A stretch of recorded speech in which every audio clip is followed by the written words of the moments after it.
Mi parte no hay problema, gracias. Bueno, vamos a avanzar. Vamos a crear dos grupos. Eh, Hoy vamos a terminar la demanda. Falta la ampliación a la demanda. Falta el informe con justificación. Falta los alegatos del tercero interesado. Faltan las pruebas, los incidentes, la resolución, los recursos que vamos a tramitar, que vamos a hacer en este curso. Y vamos a hacer dos equipos. Un equipo que que represente al quejoso y un equipo que represente al tercero interesado, ¿no? Entonces, váyanse poniendo de acuerdo, porque ahorita que terminemos la demanda, el equipo que representa al quejoso va a defender esa demanda y el equipo que representa al tercero interesado va a impugnar eh,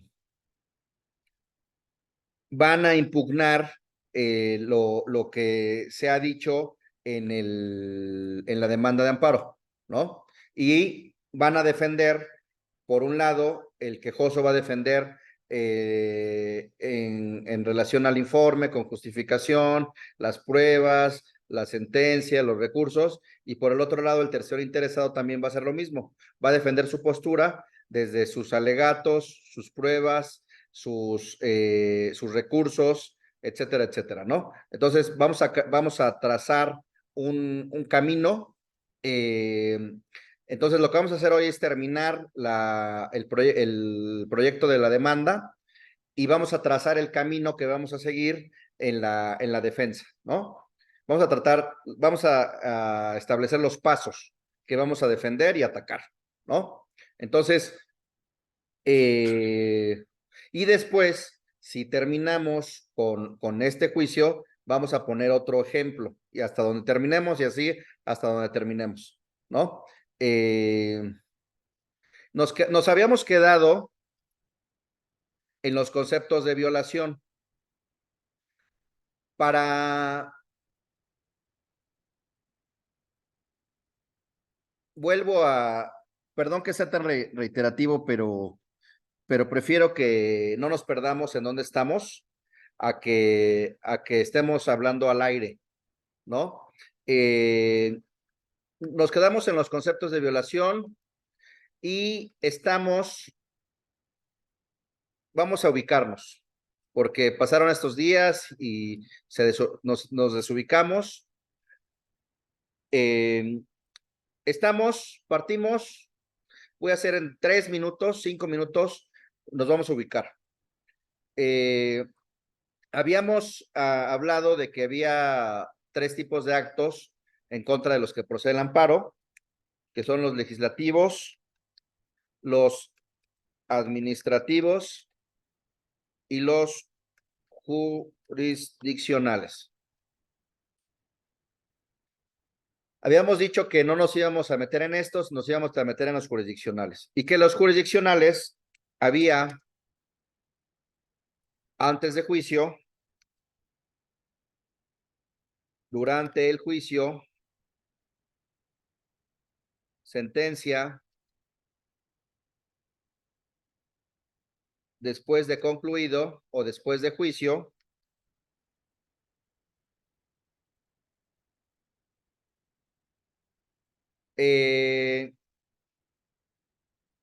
antes de juicio, habíamos hablado, por ejemplo, antes de juicio, vamos a, hablamos, por ejemplo, de una jurisdicción voluntaria, hablamos, por ejemplo, de unos medios preparatorios a juicio, hablamos, por ejemplo, de unas medidas cautelares, un embargo cautelar, embargo precautorio, prejudicial. Y aquí hablamos durante el juicio que había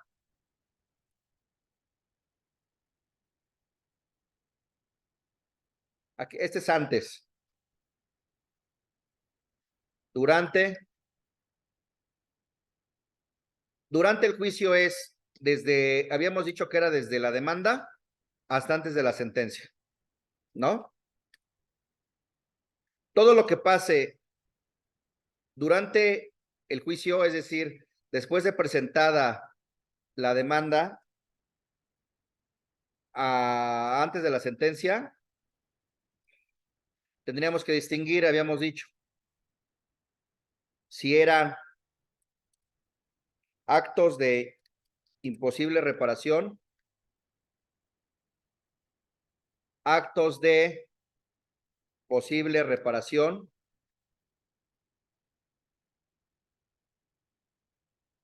también habíamos dicho si se trataba de resoluciones que pongan fin al juicio o se trate de personas extrañas a juicio.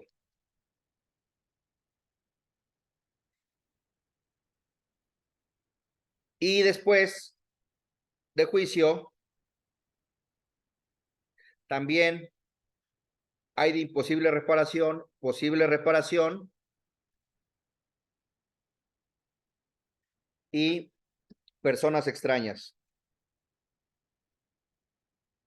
a juicio. Y aquí también hay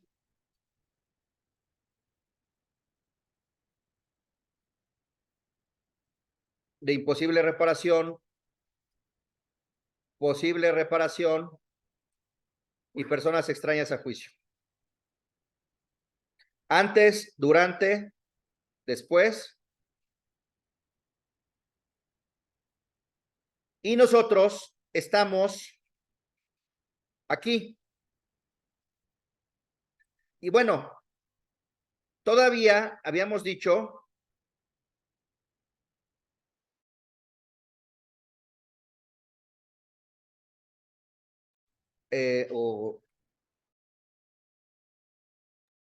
entonces, habíamos dicho que había dos tipos de personas extrañas a juicio. La persona extraña a juicio stricto sensu y la persona extraña a juicio por equiparación.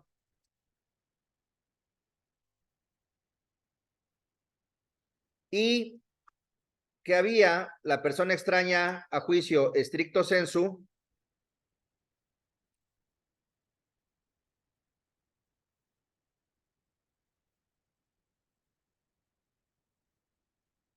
y también acá había, es decir, nos podemos dar cuenta que somos terceros extraños antes de juicio en una jurisdicción voluntaria que no nos hayan llamado, en unos medios preparatorios que no nos hayan llamado, en un embargo precautorio prejudicial que no me hayan llamado, durante el juicio no me hayan llamado, o después, ya que después de que haya sentencia, que no me di cuenta que no me llamaron. Dependiendo del momento, habíamos dicho, entonces nosotros dijimos que el stricto sensu, el tercero, la persona extraña stricto sensu, es aquella que no fue señalada como demandado, no fue señalada, y que la persona extraña a juicio por equiparación sí fue señalada, pero no fue emplazada o fue emplazada de manera ilegal. Entonces, de todo esto, de todas estas jurisdiccionales, nuestro juicio, estamos aquí. Estamos aquí. Aquí estamos. Entonces, derivado de esto, les dije que si se daban cuenta de que no los habían emplazado o que los habían emplazado indebidamente antes de la sentencia, tenían que agotar los recursos ordinarios. Es decir, tenían que agotar el incidente de nulidad. Si se dan cuenta antes de la sentencia. Y les dije que si se daban cuenta después de la sentencia, no tenían que agotar ningún recurso. Procedía de inmediato el amparo indirecto. Entonces, ahí estamos. No estamos antes de juicio, no estamos durante juicio, no estamos en la sentencia, estamos después de juicio, no estamos en los de imposible reparación, no estamos en los de posible reparación, estamos en personas extrañas a juicio por equiparación. Ahí estamos. ¿Sale?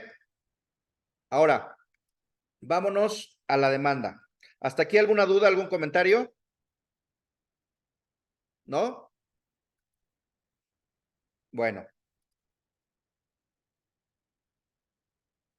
Vamos a los conceptos de violación. Ya vimos la competencia, ya vimos los requisitos de la demanda, ya vimos la procedencia, ya vimos las autoridades responsables, ya vimos los actos reclamados, ya vimos los antecedentes, cómo se debían de expresar, y ahora los conceptos de violación, ¿no? Pero ¿qué conceptos de violación vamos a expresar si no sabemos y si no tenemos conocimiento del procedimiento? No tenemos conocimiento del juicio. No sabemos nada. ¿Qué es lo que vamos a alegar? ¿Cómo se crean? ¿Qué tipo de conceptos de violación existen? Hay diferentes clasificaciones. Una de las clasificaciones, miren, lo que señala la jurisprudencia, señala, a ver, Javier Cuadras Castro, léenos por favor,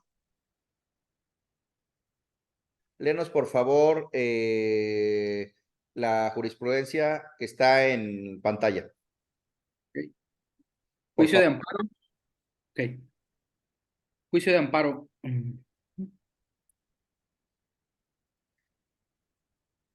Es un medio para el control de la legalidad, constitucionalidad y convencionalidad de los actos de autoridad. Ok. Conforme- No, hasta ahí. Va. Juicio de amparo, gracias. Es un medio para el control de la legalidad, de la constitucionalidad y de la convencionalidad de los actos de autoridad. Entonces, una primera clasificación de conceptos de violación, ¿cuál será?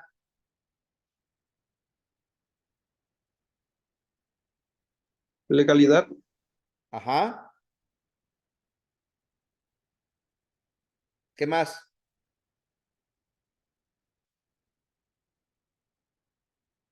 Habrá conceptos de violación de legalidad. Habrá conceptos de violación de qué más? constitucionalidad De constitucionalidad y de convencionalidad. y habrá conceptos de violación de convencionalidad. ¿Sí? Esa es una primera clasificación. Entonces, ¿en dónde vamos a encontrar la fuente o la premisa normativa de nuestros conceptos de violación? Si el amparo es un medio para el control de la legalidad, de la constitucionalidad y de la convencionalidad, ¿en dónde vamos a encontrar la fuente normativa o la premisa normativa de nuestros conceptos de violación? ¿De acuerdo a esta clasificación? La ley en la Constitución, En la en la ley. Constitución, Ajá. ¿En dónde más? En la Constitución. ¿Y dónde más? Y en los tratados internacionales. Internacionales.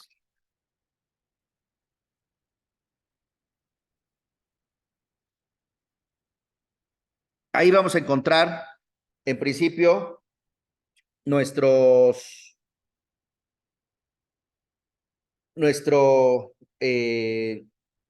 la premisa normativa. ¿Sí? Ahora, hay también otra clasificación que los distingue en formales, procesales y sustanciales.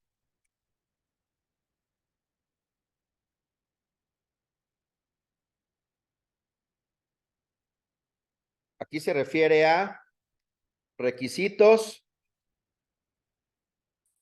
procedimientos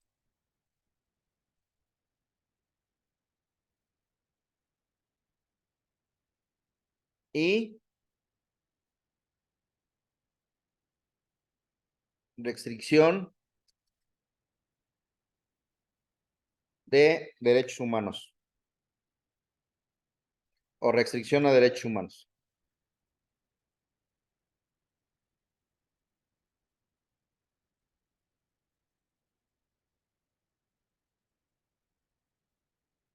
Ahora, para la creación también de conceptos de violación, existen unas metodologías que se llaman metodologías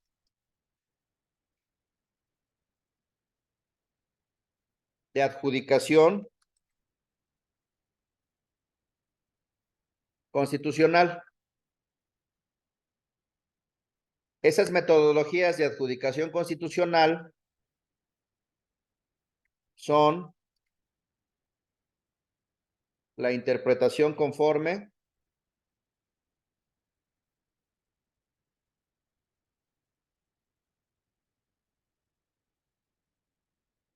uno,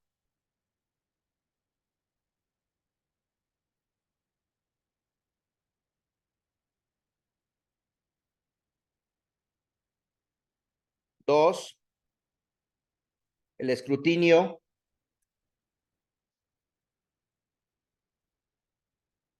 leve y estricto,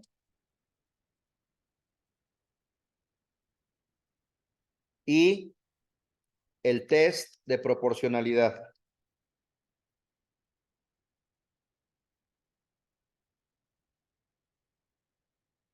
Estas metodologías de adjudicación constitucional establecen pasos para determinar si una norma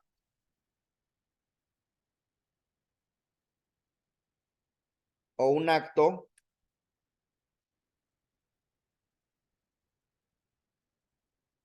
restringen un derecho humano.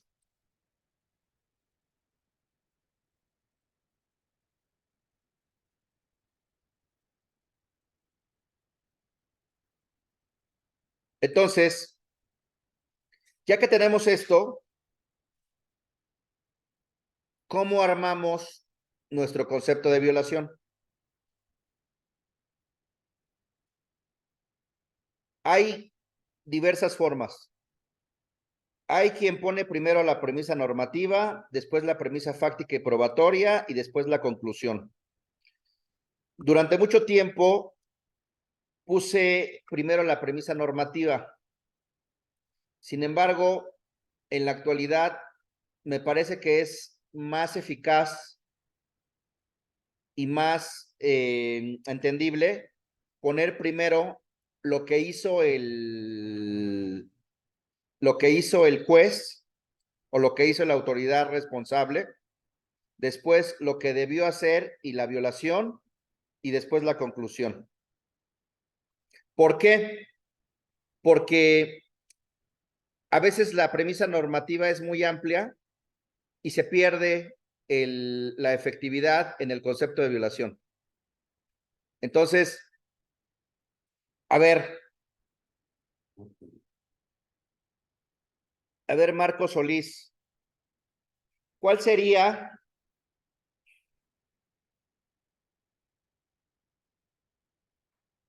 ¿cómo empezarías tu concepto de violación? Tu concepto de violación va a tener tres premisas: la fáctica, la probatoria y la normativa, siempre. ¿Cómo empezarías, cómo construirías tu premisa fáctica? Recuerden que les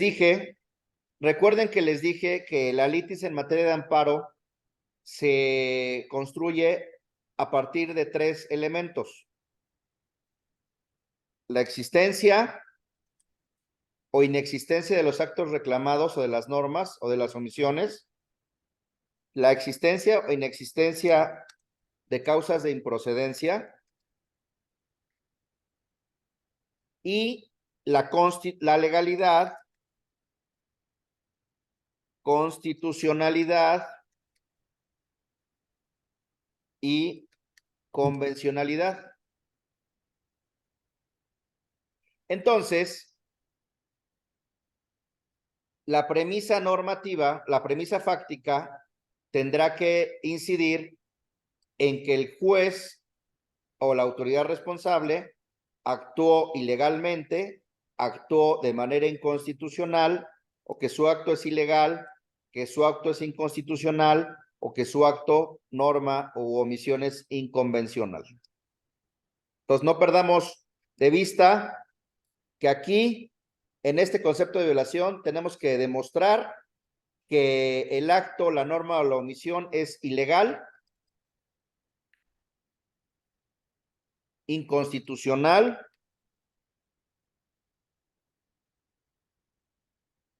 o inconvencional.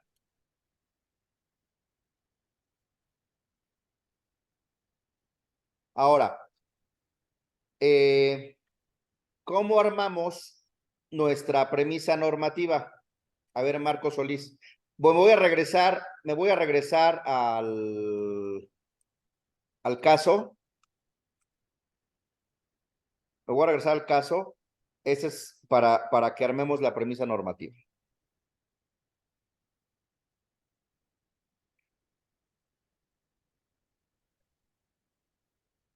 A ver, Marcos Solís, vamos a leer el caso práctico. Aquí está. El 16 de octubre de 2000. ¿O lo leo en voz alta? ¿Mandé? ¿Lo leo en voz alta? Por favor.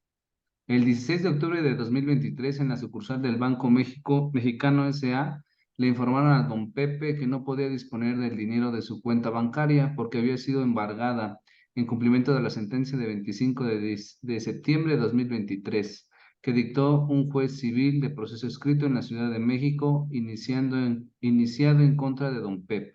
Don Pepe fue a su despacho y les indicó que no tenía conocimiento de ese juicio y que jamás lo notificaron. Ok. Entonces, ¿qué tenemos que hacer para formular nuestro concepto de violación? Derivado de la premisa normativa. Primero, ¿qué le estamos imputando a qué hizo o qué no hizo? ¿Qué le imputamos en las normas, actos o omisiones? Los decretos, autos o las sentencias interlocutorias, las sentencias definitivas y Ajá. o todo lo actado dentro del juicio. Ajá, Luego, el auto que tenga por ordenado el emplazamiento. ajá, C, la omisión de examinar escrupulosamente la existencia legal ajá, del emplazamiento. sí, A los secretarios se les, como acto reclamado, la ejecución de los decretos, autos, las sentencias interlocutorias, bueno, lo mismo. la ejecución Ajá, la y el ejecución. ilegal emplazamiento. Sí. Ok, entonces, ¿qué vamos a hacer un concepto de violación en relación con la autoridad ordenadora? ¿Qué hizo la autoridad ordenadora? Ordenó el emplazamiento. Sí. ¿Qué dijimos que hizo mal? El emplazamiento, ¿no? No. El juez responsable. Ah, el juez, sí. ¿Qué hizo? ¿Qué no hizo? ¿Qué hizo mal? Ordenó el emplazamiento al demandado. El juez responsable omitió ¿qué? ¿Qué le imputamos en la... ¿A qué estaba obligado? Revisar escrupulosamente el emplazamiento, Así es. pero Entonces, primero, para revisar escrupulosamente el emplazamiento, primero se tuvo que haber acusado la rebeldía, ¿no? sí, pero Entonces, específicamente, ¿qué hizo? Porque acuérdense que los conceptos de violación es un chisme de lavadero. ujú, En el chisme de lavadero, nadie se echa la culpa. Le echan la culpa todo al otro, ujú. ¿no? Entonces aquí, ¿a quién le echan la culpa? Directamente al juez. Al juez. ¿Qué es lo que no hizo el juez o qué es lo que hizo mal? No revisar adecuadamente el emplazamiento. Porque hizo muchas cosas, pero para que no les quede un concepto de violación de 1000 hojas que nadie va a leer, tienen que irse al corazón. El juez responsable omitió examinar escrupulosamente la legalidad del emplazamiento efectuado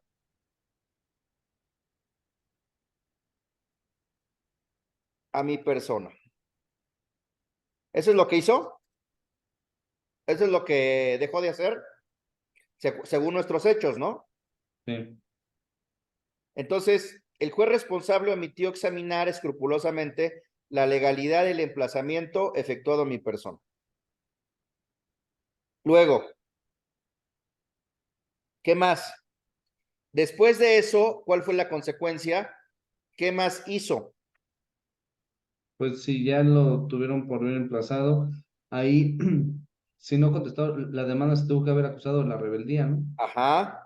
El juez responsable omitió examinar escrupulosamente la legalidad del emplazamiento efectuado a mi persona. Declaró, Ahí no sería, la rebeldía, ajá, no sería adecuado explicar por qué fue omiso al examinar escrupulosamente la legalidad del no emplazamiento. sabemos. Acuérdate que no conocemos nada.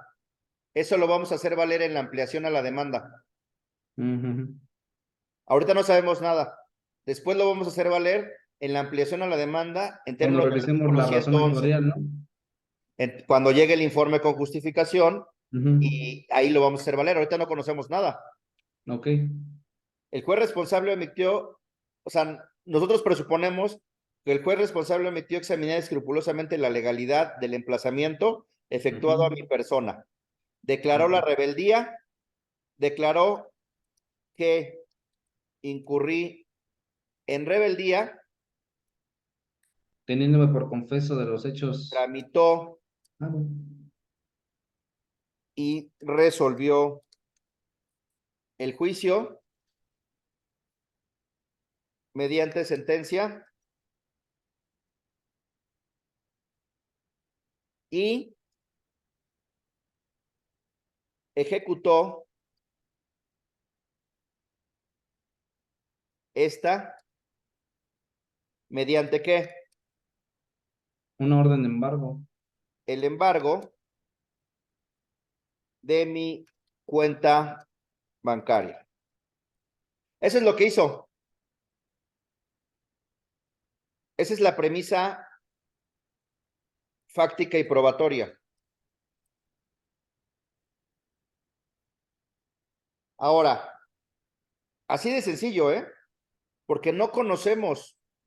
Recuerden que si nosotros manifestamos algo que es falso, puede ser constitutivo de un delito especial de la ley de amparo. Ahora,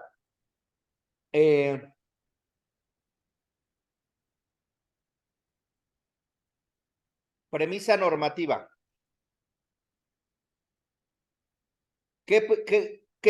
Hay tres premisas normativas, ¿no? ¿Cuáles?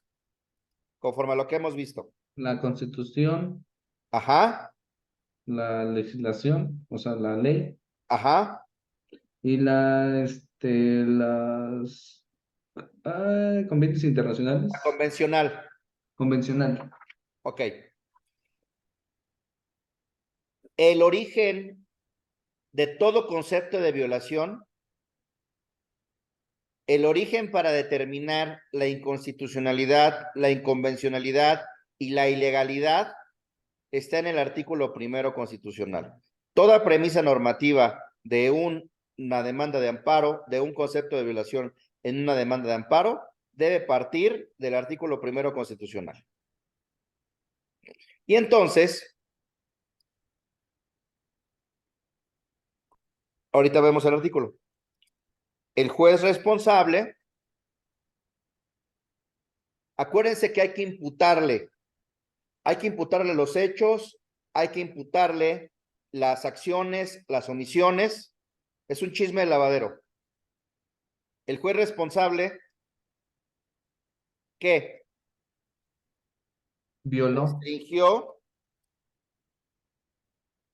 mis derechos humanos de audiencia, debido proceso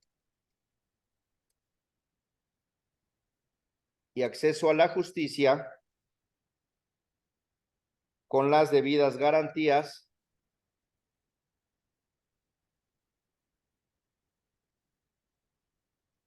el juez responsable restringió mis derechos humanos de audiencia, debido proceso y acceso a la justicia con las debidas garantías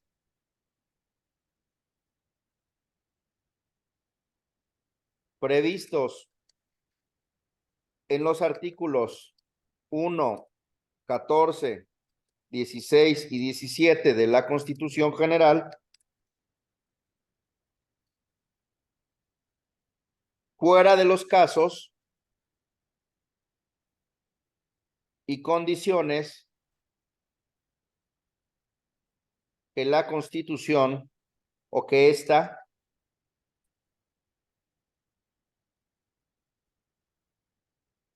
vamos a ver el artículo 1 constitucional. Cuando este artículo fue creado en el constituyente de 1916-1917, en diciembre de 1916, la Comisión de Constitución puso a la vista del Congreso Constituyente el artículo 1 constitucional y estableció que ese artículo contiene el principio de indisponibilidad, indisponibilidad de los derechos humanos, en ese entonces llamadas garantías individuales. Vamos al artículo. Esto quiere decir que para determinar si una norma, un acto o una omisión es inconstitucional, tiene que restringir o suspender un derecho fuera de los casos y condiciones que la Constitución establece. Miren, aquí está. Voy a poner. Entonces, toda demanda, todo concepto de violación debe partir de ese artículo 1, párrafo 1.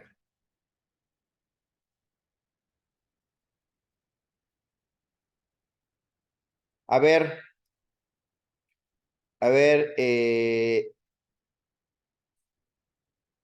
Yolanda, ¿nos puedes leer el artículo 1 constitucional? Nada más el párrafo 1. Artículo 1. En los Estados Unidos mexicanos, todas las personas gozarán de los derechos humanos Sí. reconocidos en esta Constitución y en los tratados internacionales de los que el Estado mexicano sea parte, así como de las garantías para su protección, cuyo ejercicio no podrá restringirse ni suspenderse, salvo en los casos y bajo las condiciones que esta Constitución establece. Ok. Sí me pueden, a contrario sensu, la autoridad responsable sí puede restringir y suspender el ejercicio de mis derechos en los casos y bajo las condiciones que la Constitución establece. No en los casos y las constituciones que, no en los casos y bajo las condiciones que la ley establece, sino en los casos y bajo las condiciones que la Constitución establece. A lo largo de cada artículo de la Constitución, si ustedes lo leen, se van a dar cuenta que se establece por regla general el núcleo esencial del derecho y después se establecen los casos y las condiciones bajo los cuales se puede restringir. Por ejemplo, vámonos al artículo 5. Miren. Y así a lo largo de toda la Constitución. Entonces, ustedes tienen que detectar el núcleo esencial y después determinar cuáles son los casos y cuáles son las condiciones en los que la Constitución permite la restricción o la suspensión de derechos. Si la autoridad responsable, ya sea legislativa, administrativa o jurisdiccional, restringe o suspende esos derechos fuera de los casos y de las condiciones que la Constitución establece, entonces el acto, la norma o la omisión será inconstitucional. A ver, vean. A ver. Fíjense. A ver.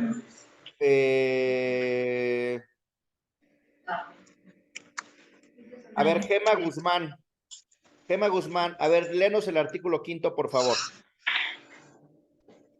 Artículo 5. A ninguna persona podrá impedirse que se dedique a la profesión, industria, comercio o trabajo que le acomode, siendo lícitos.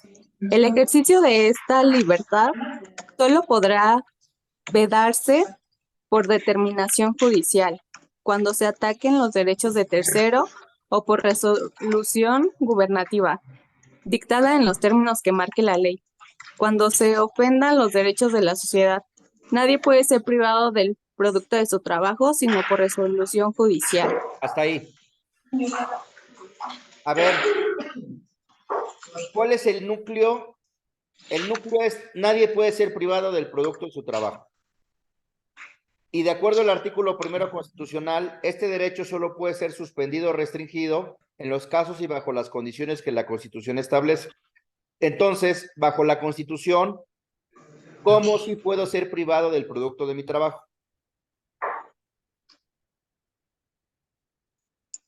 Por resolución judicial. Bajo esta argumentación, ¿puedo ser privado del producto de mi trabajo por una resolución administrativa? No, No. ¿Puedo ser privado del producto de mi trabajo por medio de un acto legislativo? claro que no. No. Entonces, así opera una parte de la restricción y de la suspensión en materia de derechos humanos. Entonces, regreso para la creación del concepto de violación. Entonces, si nosotros dijimos que el juez responsable restringió mis derechos de audiencia, debido proceso y acceso a la justicia, fuera de los casos y condiciones que éste establece. Entonces, primero tengo que establecer en la premisa normativa el núcleo esencial.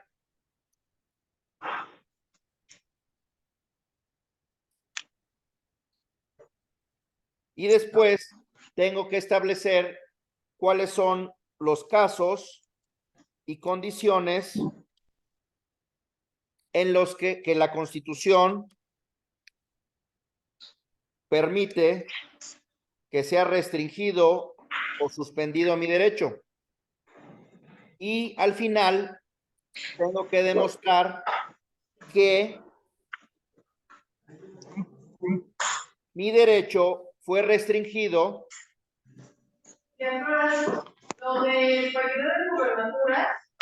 ¿Cómo? Aguas con sus, por favor, con sus micrófonos. Por sus micrófonos, por favor. Todo aquello que tenga que ser reconocimiento de las consejerías, de todo lo que pasa por la ley, se tiene que hacer una nube. Ya. Ok. Entonces, para crear el concepto de violación, tenemos que, en la premisa normativa, tenemos que establecer el núcleo esencial y demostrar que fue restringido fuera de los casos y condiciones que la Constitución lo permite.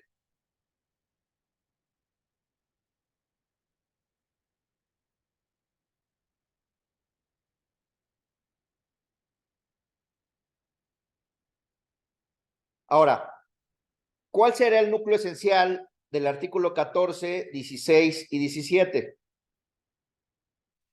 El núcleo esencial es que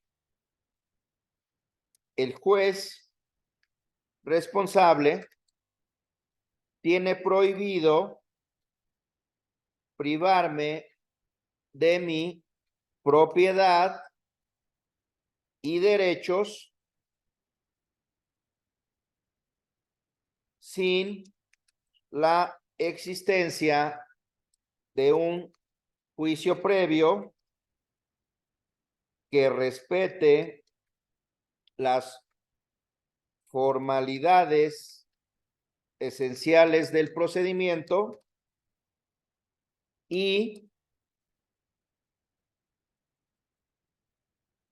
el juez responsable tiene prohibido.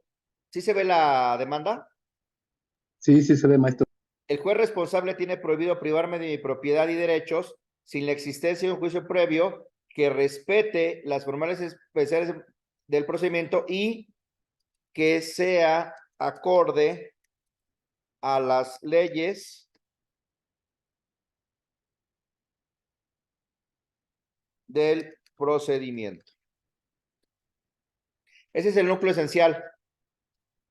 Yo estoy protegido y el juez tiene prohibido privarme de mi propiedad y mis derechos sin la existencia de un juicio previo. O sea, para que la privación sea constitucional, de acuerdo con el artículo 14 constitucional, tiene que existir un juicio previo.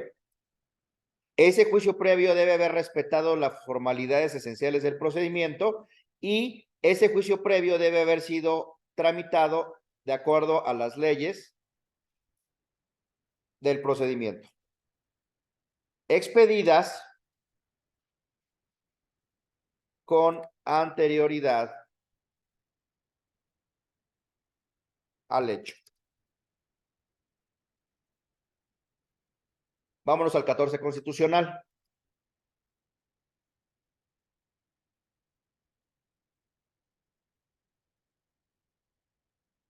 A ver.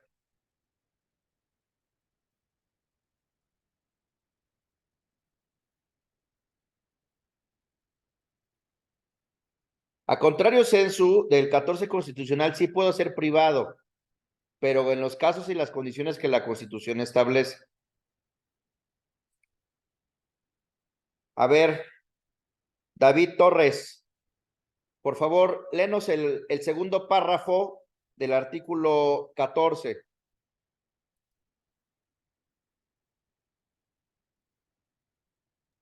Sí, es que todavía no se ve. ¿No se ve? Ahí ya se ve, maestro. ¿Sí? A ver, échale. Voy. ¿El segundo párrafo? Sí. ¿Sí se ve en la pantalla? Sí, en los juicios del orden criminal queda No, prohibido. segundo párrafo. El segundo. Perdón, perdón.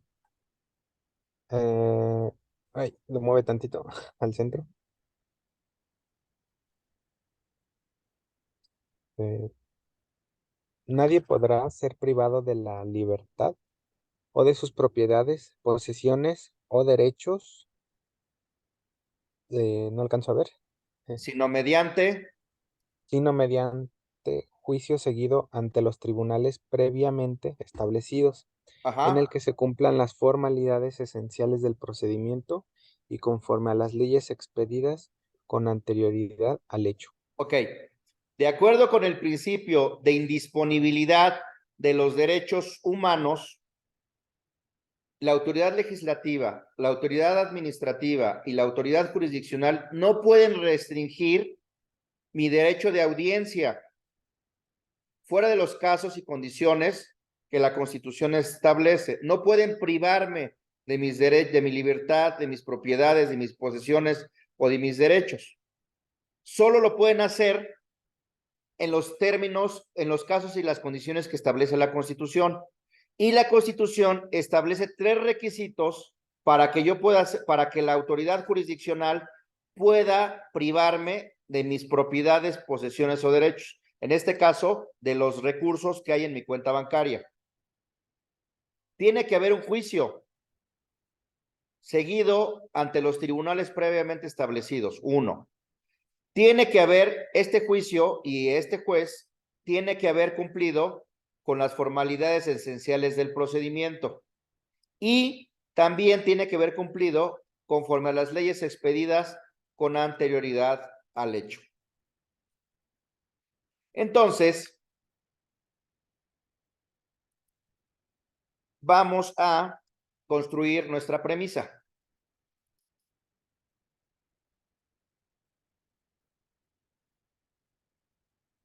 El juez responsable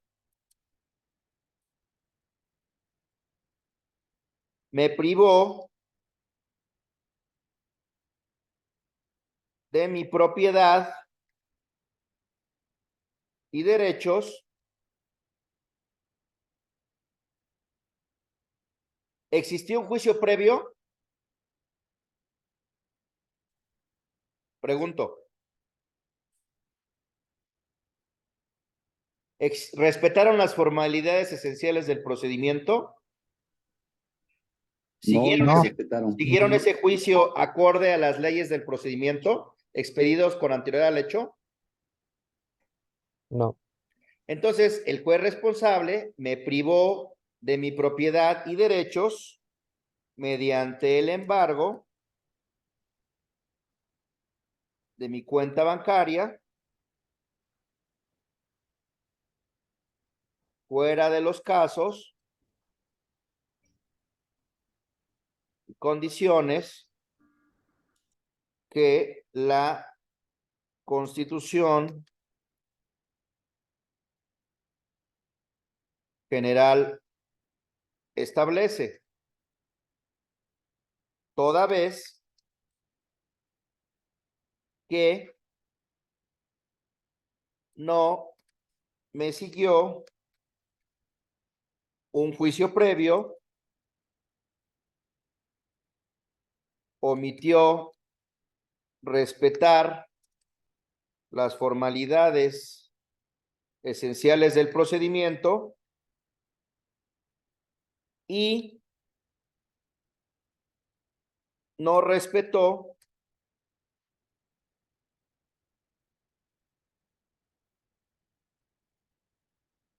las leyes expedidas con anterioridad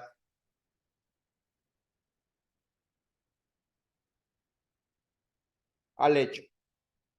Ahora, tenemos que decir por qué.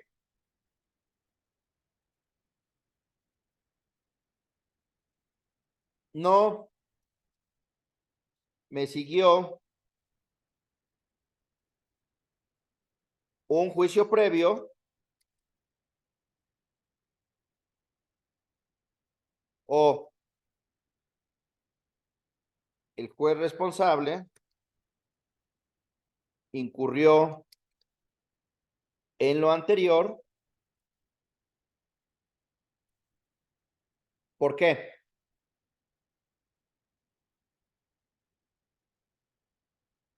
¿Por qué? Porque a pesar de que fui ilegalmente emplazado,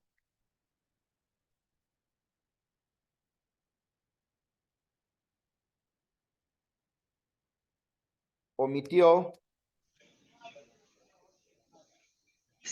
analizar escrupulosamente el emplazamiento e inadvirtió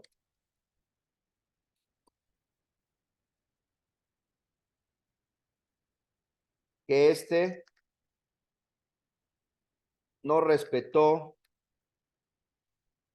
las formalidades ni las leyes expedidas con anterioridad. ¿Sí? Entonces, ¿en dónde vamos a buscar esas formalidades esenciales del procedimiento y en dónde vamos a buscar esas formalidades contenidas en las leyes expedidas con anterioridad? ¿En dónde las vamos a encontrar? En el artículo 16. Las formalidades esenciales del procedimiento están en el artículo 14 y hay una jurisprudencia. Entonces, les voy a poner la jurisprudencia.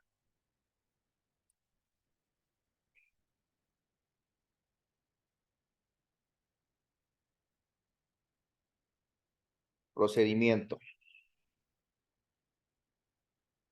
A ver.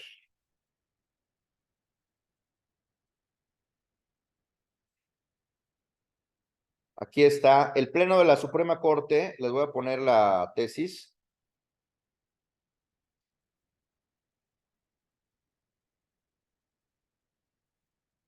A ver, Osvaldo Ramos, ¿nos puedes leer la tesis, la jurisprudencia del Pleno de la Corte? Sí, claro. Dice, formalidades esenciales del procedimiento son las que garantizan una adecuada y oportuna defensa. No alcanzo a ver la parte final. Previa al acto privativo. Previa al acto privativo. ¿No se ve completa la pantalla? Es que yo tengo el recuadro del lado derecho y ya no alcanzo a ver el final nada más. Ah, ok. A Y ver, no sé cómo. ¿quién puede verlo completo? Carolina Toledo. Sí. A ver. Formalidades esenciales del procedimiento son las que garantizan una adecuada y oportuna defensa previa al acto privativo. La garantía de audiencia establecida por el artículo 14 constitucional consiste en otorgar al gobernado la oportunidad de defensa previamente al acto privativo de la vida, libertad, propiedad, posesiones o derechos y su debido respeto impone a las autoridades, entre otras obligaciones, la de que en el juicio que se siga se cumplan las formalidades esenciales del procedimiento. Estas son las que resultan necesarias para garantizar la defensa adecuada antes del acto de privación y que de manera genérica se traducen en los siguientes requisitos. 1. La notificación del inicio del procedimiento y sus consecuencias. 2. La oportunidad de ofrecer y deshogar las pruebas sin que se finque la defensa.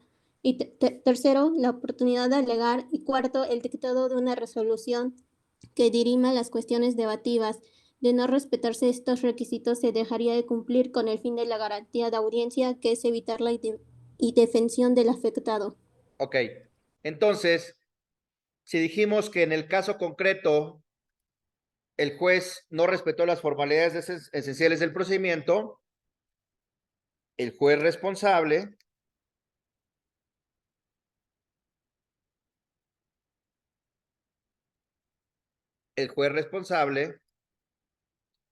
me impidió que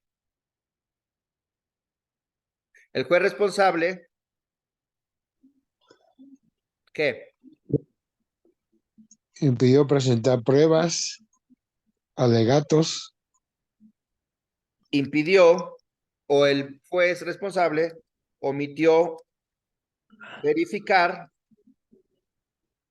que el suscrito haya sido emplazado del inicio del procedimiento y sus consecuencias. Me impidió que ofrecer y aportar pruebas y desahogar pruebas para mi defensa. Y también acudir a así juicio, como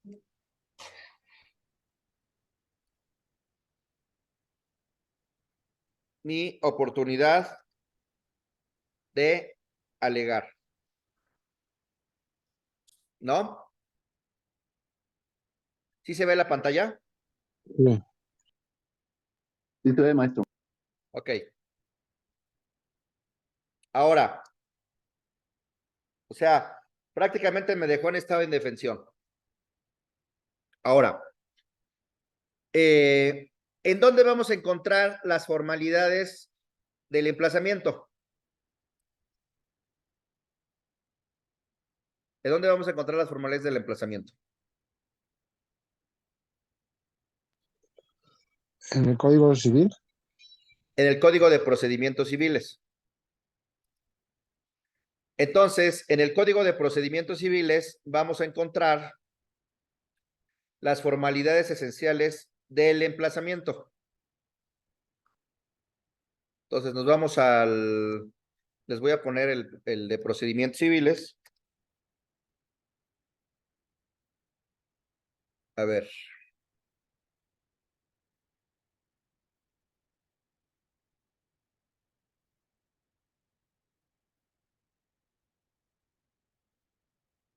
A ver. Lo voy a poner...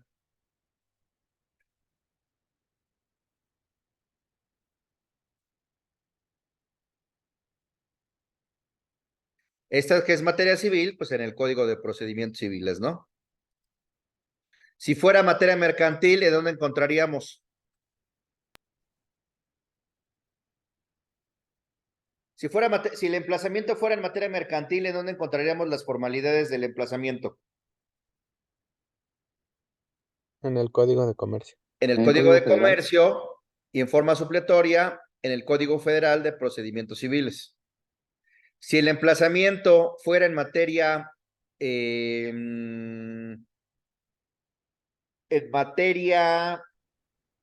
procesal Laboral. administrativa, ¿en dónde encontraríamos las formalidades del procedimiento? Del emplazamiento. Pues en la Ley Federal del Procedimiento Contencioso Administrativo. Y así, tenemos que buscar la ley procesal que regule el emplazamiento o que regule la primera notificación. A ver. Entonces, ¿en dónde vamos a encontrar? En el caso de materia civil, en el Código de Procedimientos Civiles para el Distrito Federal, aplicable en la Ciudad de México. Entonces, miren. Dice aquí.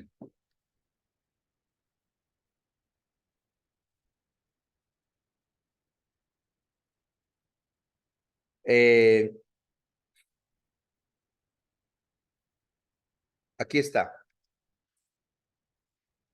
Dice aquí, en el artículo 114 del Código de Procedimientos Civiles, será notificado personalmente en el domicilio señalado por los litigantes el emplazamiento del demandado.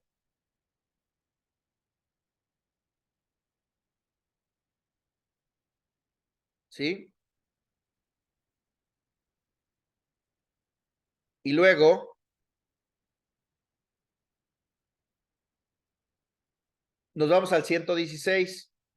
Todas las notificaciones que por disposición de la ley o del tribunal deban de hacerse personalmente, se entenderán con el interesado, su representante, mandatario, procurador o autorizado en autos, entregando cédula en la que se hará constar la fecha y hora en la que se entregue, la clase de procedimiento, el nombre y apellidos de las partes, el juez o tribunal que manda practicar la diligencia, la transcripción de la determinación que se manda notificar y el nombre y apellidos de la persona a quien se entrega, levantándose acta de la diligencia, en la que se agregará copia de la cédula entregada, en la que se procurará recabar la firma de aquel con quien se hubiera entendido la actuación.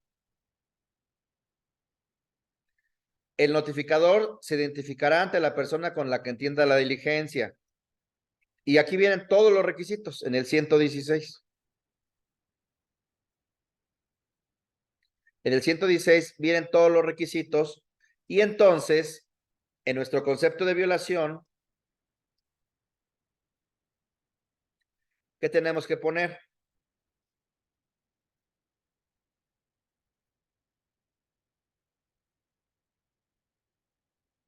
¿Se ve la demanda? Sí, sí se ve, maestro. Asimismo, el juez responsable omitió analizar escrupulosamente que el actuario que realizó la diligencia de emplazamiento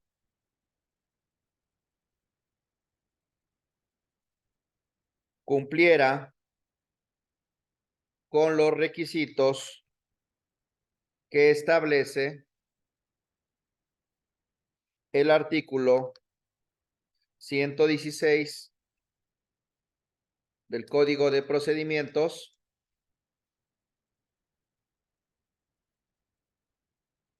Civiles para el Distrito Federal, aplicable en la Ciudad de México, que son los siguientes.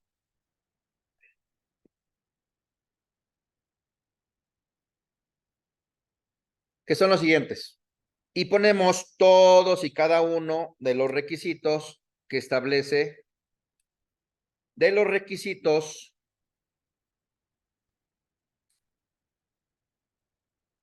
objetivos y de los requisitos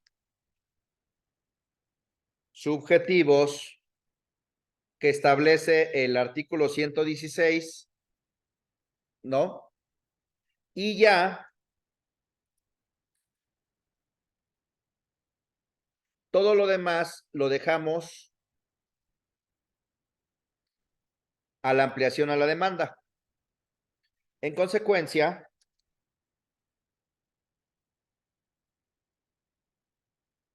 el juez responsable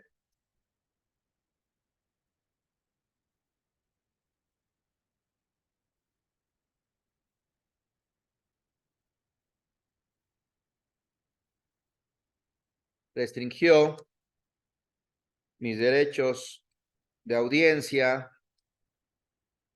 debido proceso y acceso a la justicia fuera de los casos y condiciones que la Constitución General establece.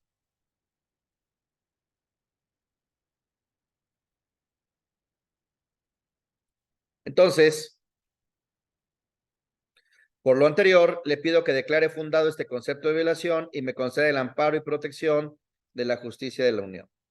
¿Por qué no ponemos más? Porque no conocemos más.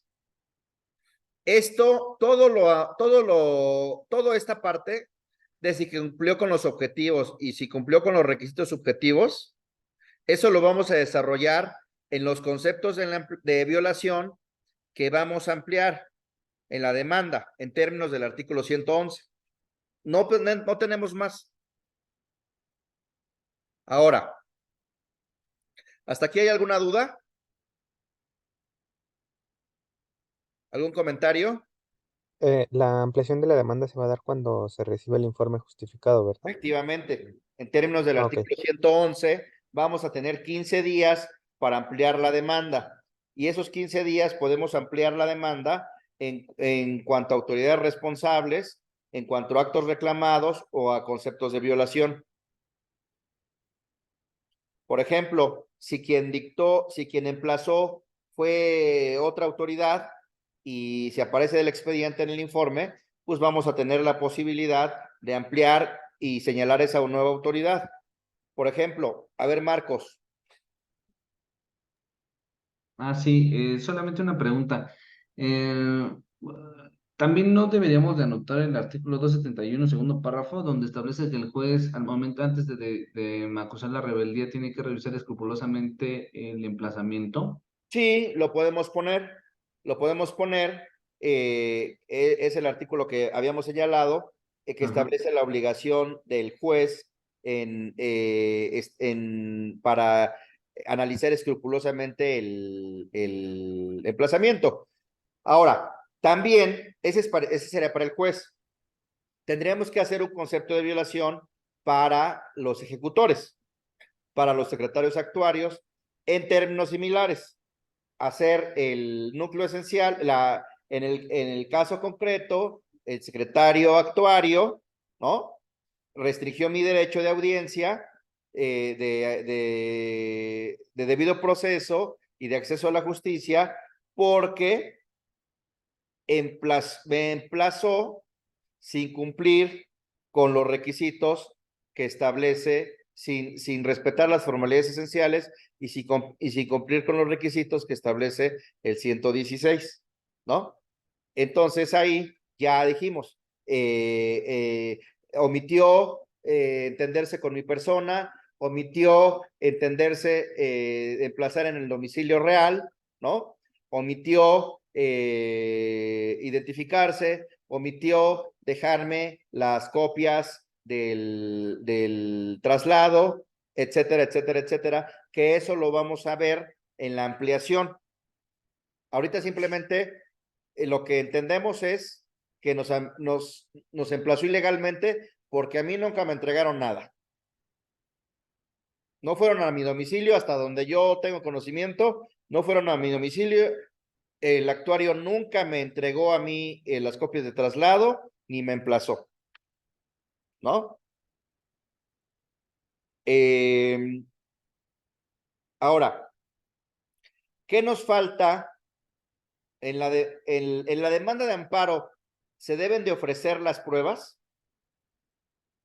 ¿Sí o no? Pues algunas, ¿no? La documental, por ejemplo, puede... ¿Por qué? A ver, tenemos la carga procesal, sí o no, y aunque tengamos o no la carga procesal, ¿es conveniente o no conveniente presentar las pruebas? Obviamente, ofrecer las pruebas desde la demanda. ¿Podría ser posible para pedir una suspensión? A ver, vamos a efectivamente, tienes razón, pero vamos por orden. ¿Tenemos la carga procesal de ofrecer las pruebas junto con la demanda? ¿Sí o no? Técnicamente debería de ser, pero como desconocemos el contenido, tendríamos que esperarnos hasta que llegara el expediente. A ver, de manera genérica, ¿tenemos la carga procesal de ofrecer pruebas con la demanda? ¿Sí o no? Sí.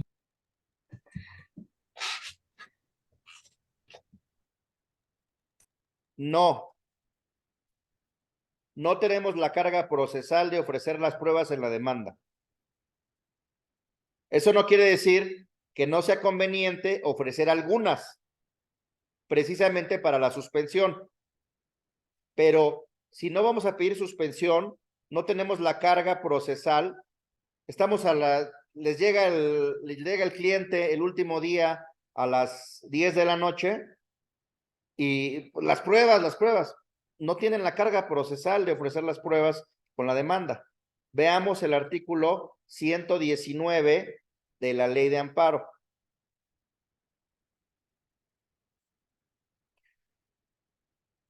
No es como en materia civil, no es como en otras materias, materia familiar, juicios especiales, que sí tienen la carga procesal de ofrecer las pruebas junto con la demanda. A ver, Edgar. Maestro, entiendo esta parte de la carga procesal, pero ¿no sería un poco conveniente no ofrecer ningún tipo de prueba en tanto que, suponiendo que el actuario en contubernio con la otra parte haya simulado el emplazamiento, ¿no sería ideal una defensa activa ahí en ese sentido en lugar de una pasiva? En principio no tienes la carga procesal y desconoces los términos en los que se hizo el emplazamiento, ¿no? Yo creo que a pesar de que no tienes la carga procesal en estos momentos, sí existen algunas pruebas que a pesar de que no tengas la carga, es conveniente ofrecerlas para la suspensión, ¿no? Y tú vas a tener la oportunidad de ofrecer tus pruebas cuando conozcas el informe con justificación. Vamos a leer el artículo 119. Entiendo tu defensa activa. Estoy de acuerdo en que, por eso distingo.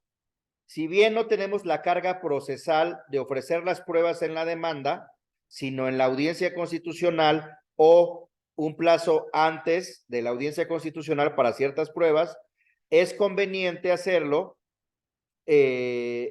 para evitar de que precluya nuestro derecho. A ver, y además para evitar, para acreditar el interés suspensional, para acreditar la apariencia del buen derecho, para acreditar el peligro en la demora en el incidente de suspensión, porque vamos a pedir la suspensión en contra de la ejecución del embargo, en contra del embargo a nuestra cuenta bancaria. A ver, Tania Coporo, 119, por favor, de la ley de amparo. Serán admisibles toda clase de pruebas, excepto la confesional por posiciones. Las pruebas deberán ofrecerse y rendirse en la audiencia constitucional, salvo que esta ley disponga otra cosa. La regla general, hasta ahí, por favor, hasta ahí. Gracias. Hasta ahí. La regla general es que el quejoso tiene la carga procesal de ofrecer las pruebas en la audiencia constitucional, salvo que la ley disponga otra cosa. Y aquí abajo vienen las excepciones a esa regla general. A ver, síguele, Tania. Segundo párrafo. La documental podrá presentarse con anterioridad, sin perjuicio de que el órgano jurisdiccional haga relación de ella en la audiencia y la tenga como recibida en ese acto, aunque no exista gestión expresa del interesado. Hasta ahí. Hasta ahí. La documental podrá presentarse con anterioridad. ¿Qué documental pudiéramos ofrecer?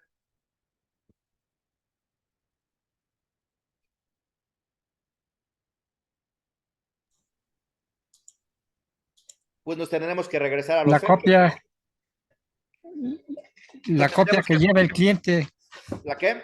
La copia que lleva el cliente, la copia de la demanda que lleva el cliente, lo que le llegó al cliente de embargo, eso es lo que se puede llevar. No nos llevó copia de la demanda. Nada más nos dijo que le dijeron que en el banco que había una sentencia y que en ejecución de sentencia había un embargo. Ah, entonces, si no pidió documento en el banco, con el dicho de lo que dijo el cliente. Ok.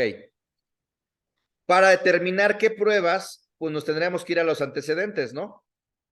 Pero primero, la documental, si es posible, podrá, es optativo, presentarse con anterioridad. Luego, síguele, Tania, en el tercer párrafo.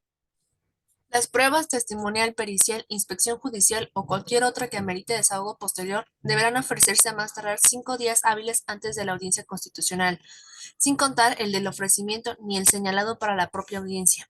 Ok. En principio,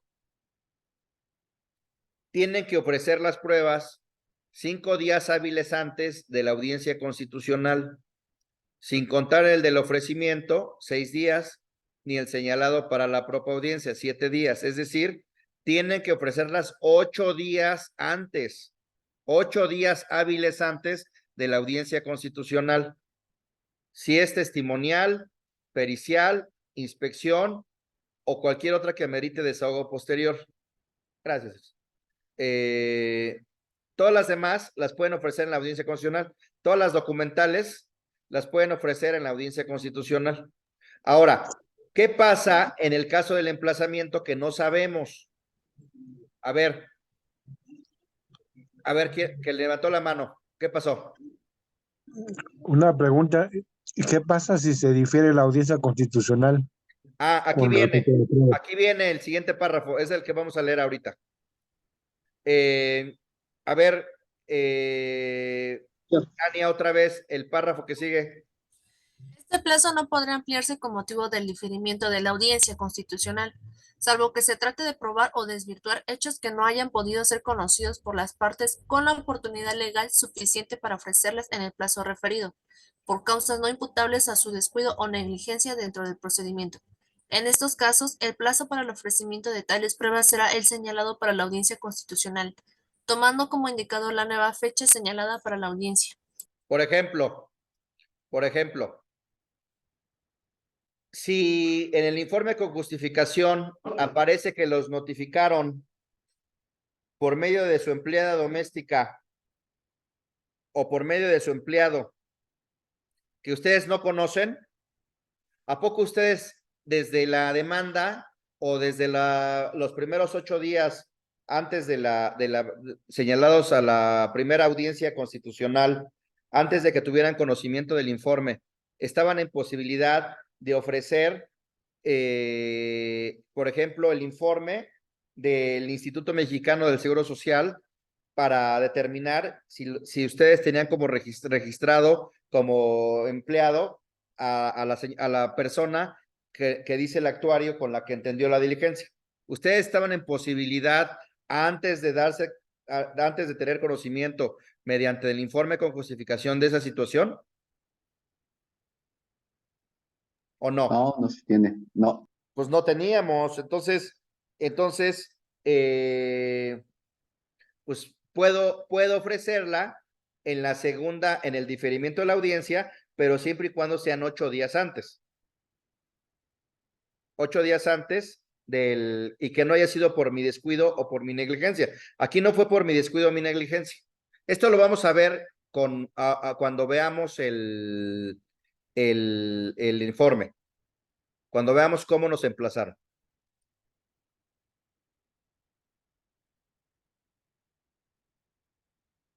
¿Sale? Dice aquí, el hecho que no haya registro ante el IMSS no necesariamente quiere decir que no se tengan trabajadores domésticos. Tiene razón, el tema es que es un hecho negativo. En principio, no tendría yo que probarlo, pero sí puedo ofrecer ciertas pruebas de las cuales se puede advertir que no tengo, que no era mi trabajador doméstico, ¿no? Por ejemplo, la testimonial, no solo la corroboro el informe del IMSS con la testimonial de familiares, del cual no se conoce la persona, por ejemplo, con el informe del INE, a lo mejor la persona ni siquiera vive en la Ciudad de México, vive en Querétaro, ¿no? Y entonces así empiezo a construir una presuncional humana para demostrar, a pesar de que no tengo la carga procesal de demostrar que no era mi empleada, sí, con base en diversas pruebas, construyo una presuncional humana de la cual se puede advertir en el conjunto de que efectivamente no es mi empleada, ¿no? Pero es cierto, no por el solo hecho de que no esté en el registro del IMSS, no necesariamente quiere decir que no tenga ese trabajador, ¿no? Por eso hay que ofrecer otras pruebas. Bueno, a ver.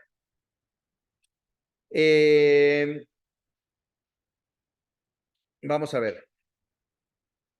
Entonces, para ir cerrando, para ir cerrando.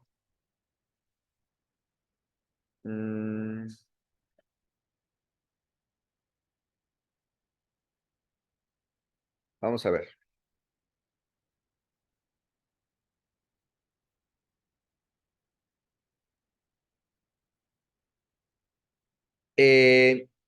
Antes de entrar a la suspensión, ¿qué pruebas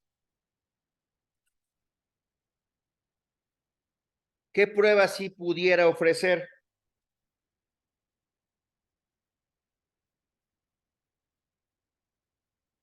¿Cómo sé cuáles? Pues me tengo que, a ver, las pruebas está íntimamente vinculada con qué premisa. Normativa, fáctica o probatoria. Práctica. Fáctica. Entonces, ¿qué es lo que tengo que regresarme para ver las pruebas? Para ver qué A los pruebas sí puedo antecedentes. ofrecer desde la demanda. A los hechos. Pues los antecedentes, ¿no? Los antecedentes. Me voy a mis antecedentes, los pongo aquí y entonces voy antecedente a cada hecho una prueba, a cada hecho una prueba. Entonces, para acreditar que el suscrito soy titular de la cuenta bancaria, ¿qué tengo que ofrecer? El contrato. Debe ser un estado de cuenta. Número de cuenta. La documental privada consistente en qué?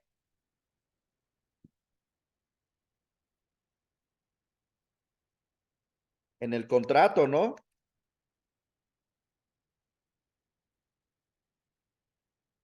De apertura de cuenta bancaria tal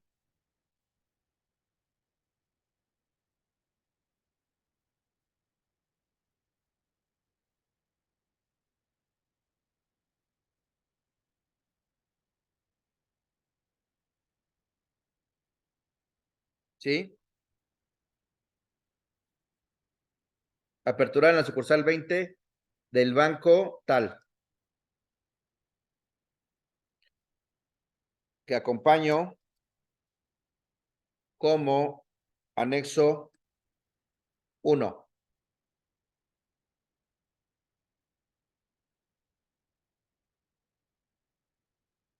Hago la relación, esta prueba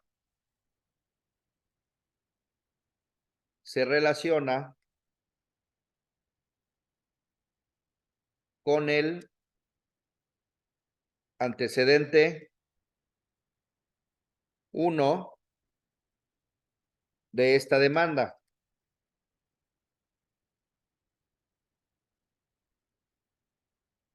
Esta prueba se relaciona con el antecedente 1 de esta demanda. Y con ella pretendo acreditar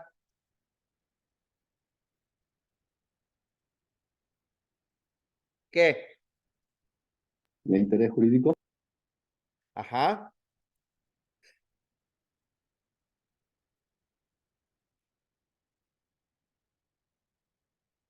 que mi interés jurídico o que soy titular de dicha cuenta bancaria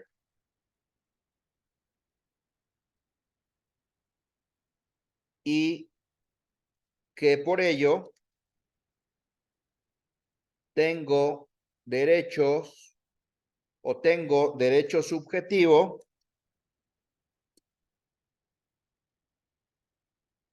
de propiedad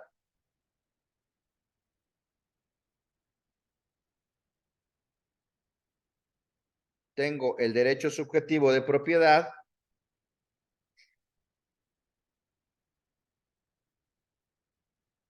sobre los recursos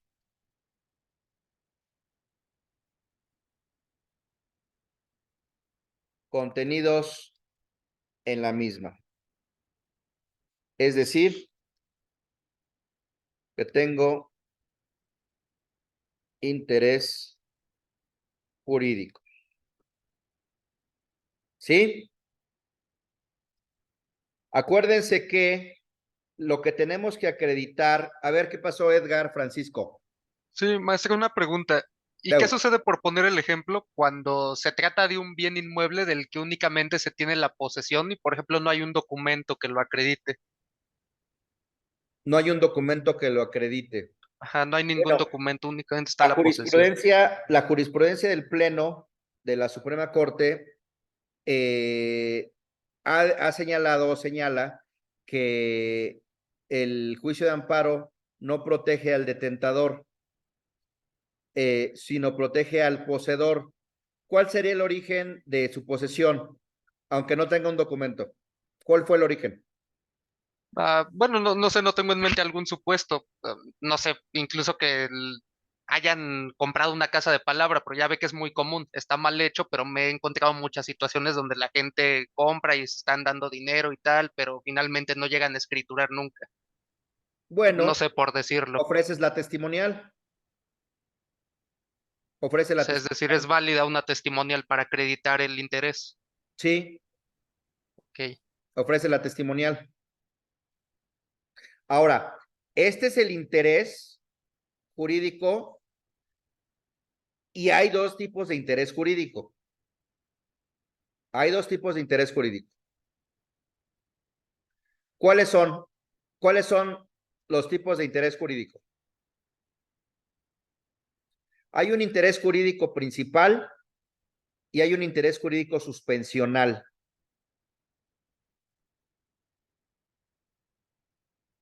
Entonces, para ahorita, para el interés jurídico suspensional, en la demanda nos basta con esto.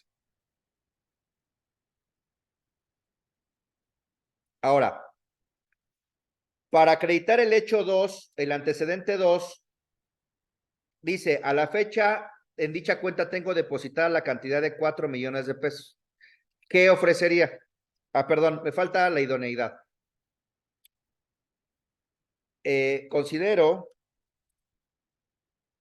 que esta prueba acreditará mis afirmaciones porque se trata de un documento privado que exhibo en original. Es una prueba prevista por la ley y no es contraria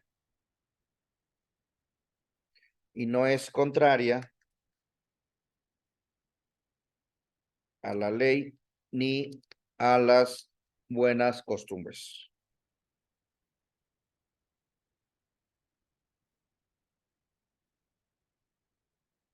Ahora, para acreditar que a la fecha tengo en esa cuenta depositada 4 millones de pesos, ¿cuál es la prueba idónea?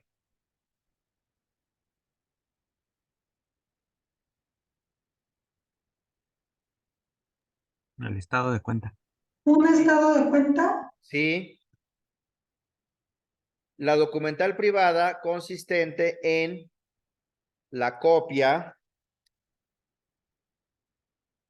certificada del estado de cuenta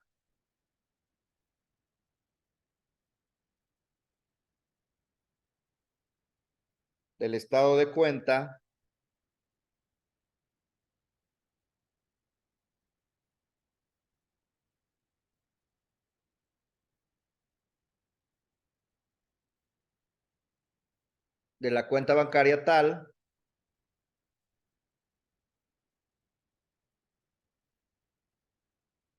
aperturada tal a mi nombre, que acompaño como anexo 2.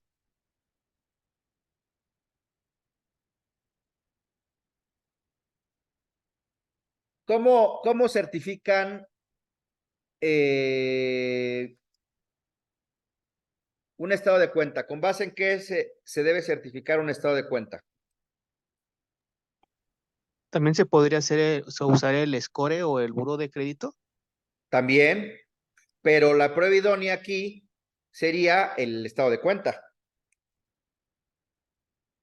¿Cómo certificaríamos? Si nada más tenemos el estado de cuenta electrónico, ¿cómo lo certificaríamos?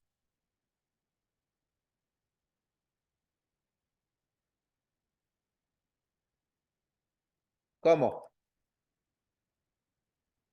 ¿Quién lo certifica?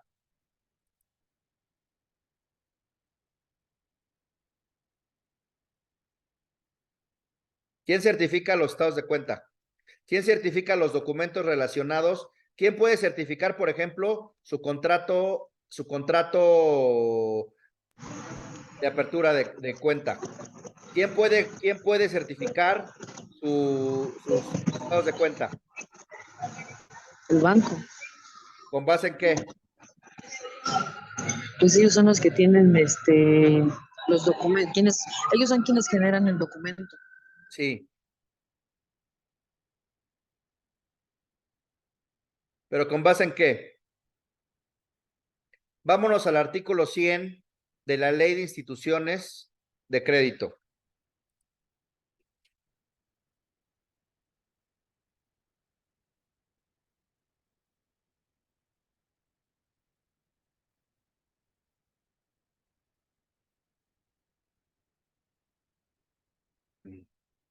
A ver, Carla Salinas, segundo párrafo del artículo 100.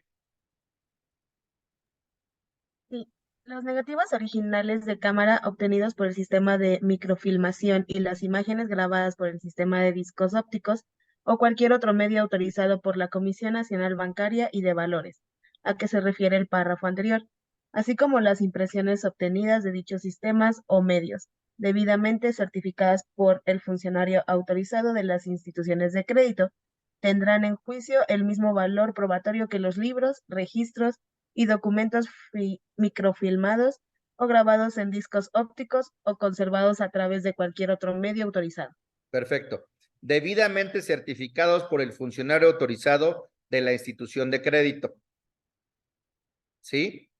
Le ponen un sello y le ponen que es un tal persona autorizada para certificar.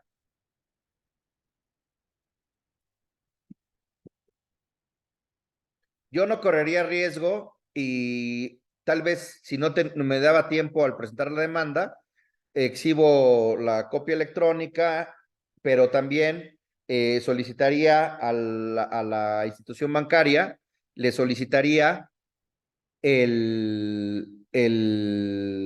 la certificación. Ahora, ya para ir cerrando.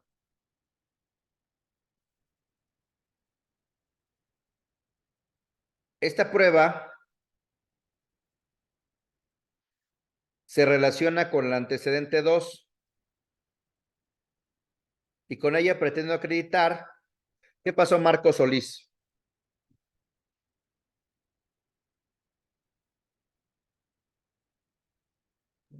Listo. Por ejemplo, en el supuesto que había usted comentado, si el cliente llega, supongamos, el viernes por la tarde, sí, a las 7, ¿cómo podrías o cómo se debería de ofrecer y más, si el cliente, contando la edad, no tiene buena organización y no encuentra tanto su contrato, no tiene a la mano su último estado de cuenta, ¿cómo podrías tú, cómo se podría acreditar tanto el interés legítimo y lo de lo que estamos viendo, lo de que tiene en la cantidad de los 4 millones de pesos? Bueno, lo que hay que hacer ahí, hay que ofrecerlo, obviamente no nos va a dar tiempo, como dices, lo que tenemos que hacer es solicitar las copias certificadas y el informe. Les voy a poner la ley de amparo. Aquí está en el artículo 121 se establece esa situación. A ver, Diego Arista, artículo 121 de la Ley de Amparo.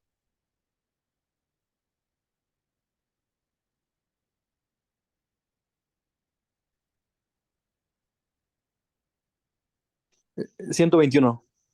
Artículo 121 de la Ley de Amparo. A fin de que las partes puedan rendir sus pruebas, los servidores públicos tienen la obligación de expedir con toda la oportunidad las copias o documentos que aquellos les hubiera solicitado. Si no lo hacen, la parte interesada, una vez que acredite haber hecho la petición, solicitará al órgano jurisdiccional que requiera a los omisos y difiera la audiencia, lo que se acomodará siempre que la solicitud se hubiere hecho. Ay, Ahí se movió un poquito. perdón, espérame, déjame. Algo pasó aquí. Algo pasó. Ya.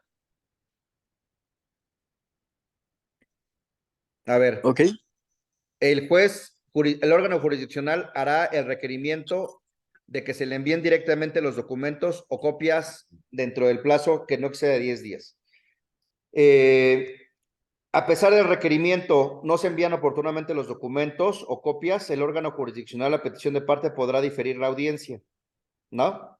Entonces, aquí, a ver, es que aquí, vamos a regresarle. A pesar de que dice servidores públicos, esto se ha interpretado también para particulares, ¿no? Entonces, la prueba tendría que ofrecerse de la siguiente manera. Tendría que ofrecerse así. Tendría que ofrecerse de esta forma. Pero bueno, yo tengo una duda. En base, conforme a lo que establece el artículo 121 que acaba de leer el compañero, establece que tú has solicitado previamente la expedición de cierto documento, pero si partimos del supuesto que ya no da tiempo de presentar Ya no ese da tiempo. Acuérdense que por eso les dije que no tenemos la carga procesal de ofrecer en la demanda los documentos. ¿Qué es lo que hay que hacer ahí? No solicitar la suspensión con la demanda, sino al día siguiente hábil, hacer la solicitud al banco, ofrecer en términos del 121 y solicitar la suspensión al día siguiente hábil, pero ya con la solicitud. ¿Sí? Pero entonces, para acreditar tu interés jurídico, tendrás que manifestarlo bajo protesta de decir verdad. No necesariamente.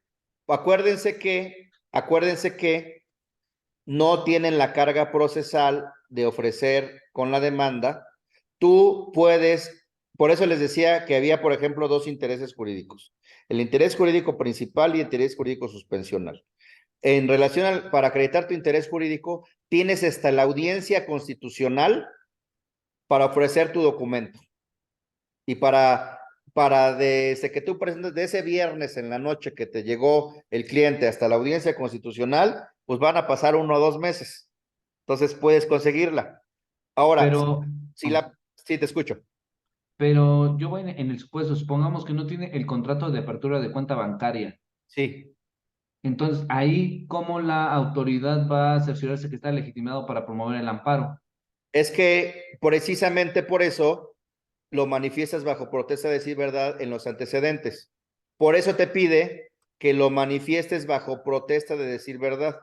No necesariamente, como vimos en el artículo 119, las pruebas se ofrecen en la audiencia constitucional u 8 días antes. No necesariamente, o sea, no es un requisito de la demanda. Entonces, si cuando vimos el artículo 108, que vimos los requisitos de la demanda, en ninguna parte se establecía que tenías que ofrecer las pruebas. Eso no es como un juicio especial, ¿no? Por ejemplo, un juicio oral, una controversia del orden familiar, un ejecutivo civil, un ejecutivo mercantil, que en donde tienes que ofrecer desde la demanda tus pruebas. En materia de amparo no es así. Entonces tú dices, entonces, ¿cómo lo voy a acreditar? ¿Cuándo lo voy a acreditar? Pues lo puedes acreditar exhibiendo, pidiendo ese documento y exhibiéndolo, si ya lo tienes, exhibiéndolo en la audiencia constitucional, antes de la audiencia. Vamos a suponer que la audiencia la fijan para el 15 de diciembre, pues antes del 15 de diciembre obtienes tu documento y lo exhibes para el principal, para acreditar tu interés jurídico principal. Si lo que te urge es la suspensión, pues lo que hay que hacer es, si el viernes en la noche no tienes estos documentos, pues entonces el lunes en la mañana vas a hacer la solicitud al banco, vas a hacer la solicitud y vas a hacer la solicitud y el mismo lunes presentas tu solicitud de suspensión. Acuérdense que la solicitud, les voy a poner la ley de amparo, la solicitud de suspensión se puede pedir en cualquier momento, mientras no haya sentencia ejecutoria. Entonces, miren,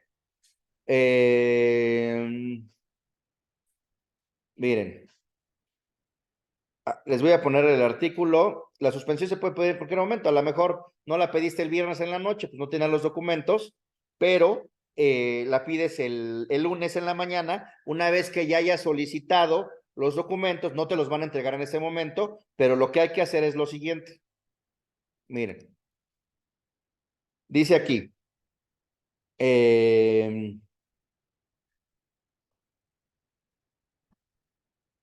Dice aquí.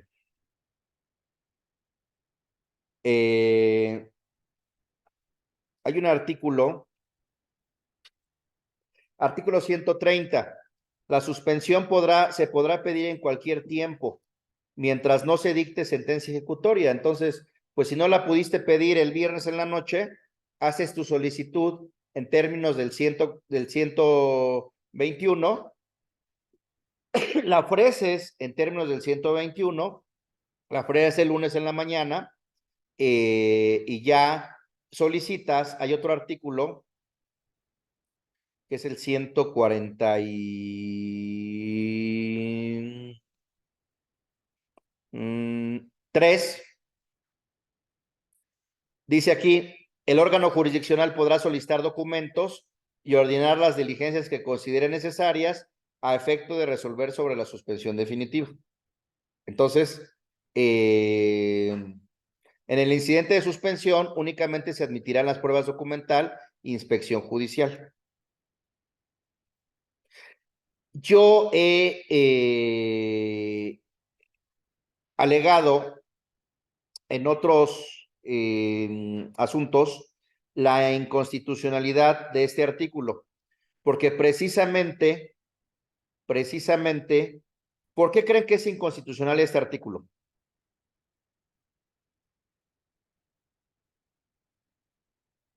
Ya para ir cerrando. ¿Por qué? En el caso del compañero que dijo que no tenía documento para acreditar el origen de la posesión, pero era una compraventa verbal, o puede ser un arrendamiento verbal, ¿no? Porque te limita a 2 pruebas nada más. Así es, que en el caso del compañero que señaló que el caso de que era una compraventa verbal, no tiene documento, y la inspección no acredita la posesión. ¿Qué prueba requeriría? Testimonial. La testimonial. Entonces, esto hay que, en su momento, en caso de que les toque, hay que alegar la inconstitucionalidad en el recurso, ¿no? Bueno, entonces, se ofrece en términos del 121, se puede promover en cualquier momento, en términos del 130, y en términos del 143, le piden al juez que solicite los documentos y que difiera la audiencia, ¿no? Entonces, Lo vamos a dejar aquí. Mañana continuamos. ¿Alguna duda, algún comentario? ¿Nada? Bueno. No, ninguno. Ok, la dejamos aquí. Mañana nos vemos a las 7. Seguimos con el ofrecimiento de las pruebas y vamos a ver el tema de la suspensión, cómo vamos a listar la suspensión. Vayan haciendo sus equipos, porque una vez terminando esto, vamos a dejar ahora al tercero interesado. Vamos a ver el informe con justificación y vamos a ver los alegatos del tercero interesado. Por favor. ¿Sale? Sale, maestro, gracias. Órale, pues, gracias. Ok, maestro, buenas noches. Nos Muchas vemos. gracias. Hasta luego. Igual, buenas Hasta luego. noches.